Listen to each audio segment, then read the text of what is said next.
मेरा चैन वैन सब उजड़ा। तो यार इस स्टोरी को लिखते वक्त हमारे राइटर को कुछ ऐसा ही फील हो रहा था। So hey guys, welcome to my YouTube channel. आज हम हमारी फ्लेमिंगो बुक का चैप्टर नंबर 2 पढ़ने जा रहे हैं, जिसका नाम है द लॉस्ट स्प्रिंग। हमारी स्टोरी के राइटर हैं अनीस जंग। उनका जन्म 1944 में हुआ था। She was an Indian author and journalist. मतलब यार वो इंडियन ऑथर भी थी और जर्नलिस्ट भी थी। यार इस स्टोरी की समरी से पहले हम इस स्टोरी का इंट्रो देख लेते हैं। इस स्टोरी में बचपन के टाइम को दिखाया गया है, जब हमारा खेलने, पढ़ने और कुछ सीखने का समय होता है। हमारी स्टोरी का नाम लॉस्ट स्प्रिंग इसलिए पड़ा क्योंकि हमारा बचपन हमारी ज़िंदगी के स्प्रिंग की तरह होता है। इस चैप्टर में दो लड़के साहिब और मुकेश के बारे में बताया गया है, कैसे उनका सपनों को कुचल दिया गया है और उन्हें अपने अस्तित्व के लिए मजदूरी करने को मजबूर किया जाता है। उनके जीवन से बचपन का आनंद और उत्साह कहीं खो सा गया है।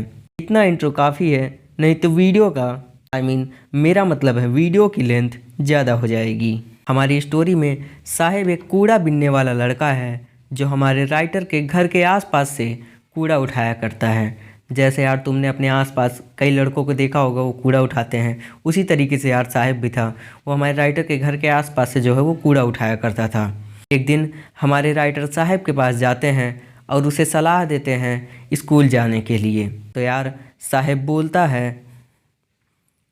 साहिब ऐसा कुछ भी नहीं बोलता है। वो हमारे राइटर से बताता है कि उसके घर के आसपास स्कूल ना होने की वजह से वो स्कूल नहीं जा सकता। एक तूफान में उसका घर जो है वो तबाह हो गया था, इसीलिए उसका जो परिवार है वो बांग्लादेश से इंडिया चला आता है और सीमापुरी में रहने लगता है। साहिब का पूरा नाम था साहिब आलम, जिसका मतलब होता है यार मास्टर ऑफ यूनिवर्स। यार ये बात अलग है कि मास्टर ऑफ यूनिवर्स कूड़े की तलाश में सड़कों पे घूम रहा है। यार साहिब भी दूसरे कूड़ा बीनने वाले बच्चों के साथ घूमता। वो सुबह जल्दी आता और दोपहर तक चला जाता। यार वो बच्चे कभी जूते या फिर पैर में कोई चप्पल वप्पल या फिर कोई भी चीज़ें नहीं पहनते थे। तो यार जब हमारे राइटर ने पूछा कि तुम लोग ऐसा क्यों करते हो, तो वो जवाब देते हैं कि हमारे ऐसी परंपरा है जूते और चप्पल ना पहनने की। साहिब दूसरे लड़कों को टेनिस खेलते हुए देखकर बहुत खुश होता। साहिब ने मान लिया था कि वो जो काम कर रहा है उसे वो खुश है। जबकि यार तुम लोग समझ सकते हो कोई मतलब कूड़ा उठाने से कैसे खुश हो सकता है यार। तो यार अब मैं तुम्हें सीमापुरी के बारे में बता देता हूँ, क्योंकि यार बहुत ज़्यादा चांसेस है कि यहाँ से क्वेश्चंस आएंगे। तो यार सीमापुरी दिल्ली के बॉर्डर पर पड़ता है, जहाँ करीब 10,000 से ज़्यादा कूड़ा बीनने वाले रहते हैं। साहिब भी अपनी फैमिली के साथ सीमापुरी में ही रहता था। इन लोगों को अपने घरों पर किसी भी तरह का कोई अधिकार नहीं था। जैसे यार हमें अपने घरों का कागज़ मिलते हैं, मतलब कि जैसे कि हमें पता चलता है कि ये घर किसके नाम से है, तो यार वो लोग क्या करते थे, जैसे गवर्नमेंट का कोई जगह होती है वहाँ पे अपना घर बना के रहना शुरू कर देते थे। उन पे ना उनका कोई अधिकार नहीं होता है। इन लोगों के पास एकमात्र पहचान पत्र राशन कार्ड था, जिससे यार उन्हें खाने के लिए सामान मिलता। राशन कार्ड यार तुम जानते हो कि जो मतलब कि लोगों को मिलता है, उससे यार उसको दिखा के ले जाके जहाँ पे राशन बँटते हैं वहाँ से हम लोग जो है खाने के लिए चीज़ें खरीद सकते हैं। वहाँ से मतलब बेसिकली यार खाना जो है मतलब खाने की चीज़ें जो हैं वो सस्ती मिल जाती हैं। वहाँ रहने वाले बच्चे अपने माता पिता की मदद करने के लिए बहुत कम उम्र में ही कूड़ा उठाना शुरू कर देते हैं। कूड़ा उठाना जीवन व्यतीत करने का एक साधन है, पर बच्चों के लिए ये एक रोमांचक खेल की तरह हो गया था। तो यार कुछ दिन बीत जाते हैं। कुछ दिनों के बाद हमारे राइटर को साहिब एक चाय की दुकान पे काम करते हुए दिखता है। साहिब को महीने के 800 रुपये और तीनों टाइम का खाना मिलता था, लेकिन उसे देख के ऐसा लग रहा था कि उसने अपने जीवन में फ्रीडम और उसकी इच्छा खो दी थी। मतलब यार उसे अपनी आज़ादी, मतलब कि यार जो दूसरों के लिए काम करेगा तो उसके अंडर में काम करना पड़ता है, वो जैसा बोलेगा यार उसे वैसा काम करना पड़ता है, उसी तरीके से उसे रहना पड़ता है। ऐसा इसलिए है क्योंकि वो खुद मालिक नहीं है, बल्कि वो दुकान के मालिक के लिए काम करता है। उसने हाथ में जो कैनिस्टर उठा रखा था वो उसे प्लास्टिक के बैग से भी भारी लग रहा था, जो वो कूड़ा उठाने के लिए यूज करता था। तो यार इस स्टोरी के पहले पार्ट की समरी यहाँ ख़त्म होती है। अब हम दूसरे पार्ट की समरी को स्टार्ट करते हैं। तो यार हमारी स्टोरी के दूसरे पार्ट में हमारे राइटर की मुलाकात मुकेश नाम के लड़के से होती है, जिसका सपना था मोटर मैकेनिक बनना। उसका सपना रियलिटी से बहुत दूर था। वो बच्चा फिरोजाबाद में रहता था, जो कांच की चूड़ियाँ बनाने के लिए फेमस था। मुकेश का परिवार जिन गलियों में रहता था वहाँ से बहुत बदबू आती थी। उसके घर की दीवारें ढह गई थीं और बहुत कमज़ोर हो गई थीं। मुकेश के पिता बहुत सालों से काम कर रहे थे, लेकिन वो अपना घर की मरम्मत नहीं करवा पा रहे थे। यार जैसे तुम जानते होगे, जो गरीब लोग होते हैं यार, वो डेली काम करते हैं और उनका जो पैसा होता है वो खर्च हो जाता है, पैसे बचते नहीं हैं, तो उनको और सब कामों के लिए यार पैसे नहीं बच पाते हैं। तो इसीलिए वो उसके पापा जो थे वो अपने घर की मरम्मत नहीं करवा पा रहे थे। मुकेश के परिवार में कुल 5 लोग थे।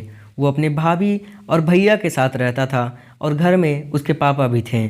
उसके पापा जब घर में आते तो उसकी भाभी जो है वो घूंघट कर लेती। मतलब यार तुमने गांव में देखा होगा, ये रिवाज होता है कि जैसे बड़ा आदमी कोई सामने पड़ता है तो वहाँ गांव की जो औरतें होती हैं वो अपने पल्लू या फिर किसी चीज़ से अपने सर को ढक लेती हैं। मुकेश के पापा मुकेश को स्कूल भेजने में असमर्थ हैं। वो अपने बच्चों को सिर्फ चूड़ियाँ ही बनाना सिखा पाएँ। मुकेश की दादी का मानना था चूड़ी बनाने का काम उन्हें भगवान से मिला है, इसे बदलना नहीं जा सकता है। चूड़ी को साफ करने से जो धूल उड़ती है उससे मुकेश के दादा की आंखों की रोशनी चली गई थी। तो यार जब चूड़ियों को साफ़ किया जाता है उसमें से कांच के जो छोटे छोटे टुकड़े निकलते हैं वो आंखों में जाते हैं। तो यार तुम समझ सकते हो, जब वो आंखों में जाएंगे तो आंखों की क्या हालत होगी। हमारी स्टोरी में सविता नाम की एक लड़की है जो गुलाबी कलर के गंदे कपड़े पहने हुई थी। मतलब यार उसके कपड़े गंदे हो गए थे, उसके हाथ मशीन की तरह चलते। वो एक बूढ़ी औरत के साथ बैठकर कांच के टुकड़े जोड़ती। हमारे राइटर को आश्चर्य होता है, क्या सविता अपने द्वारा बनाई गई चूड़ियों का महत्व जानती है? ये चूड़ियाँ एक औरत के सुहाग का प्रतीक हैं। जब सविता की शादी हो जाएगी तब उसे इन चूड़ियों का महत्व का एहसास होगा। फिरोजाबाद उत्तर प्रदेश का एक डिस्ट्रिक्ट है जहाँ चूड़ियाँ बनाने के लिए फेमस है। वहाँ का लगभग हर घर इस बिजनेस का एक पार्ट है। वहाँ रहने वाले लोग सालों से चूड़ियाँ और शीशे बनाते आ रहे हैं। मतलब यार वहाँ पीढ़ी दर पीढ़ी लोग यही काम करते हुए आ रहे हैं। हमारे देश में बच्चों से काम करवाना गैर कानूनी है, फिर भी वहाँ करीब 20,000 से ज़्यादा बच्चे काम करते हैं। छोटे बच्चे अपने पेरेंट्स के साथ बैठकर झोपड़ियों में चूड़ियाँ जोड़ते।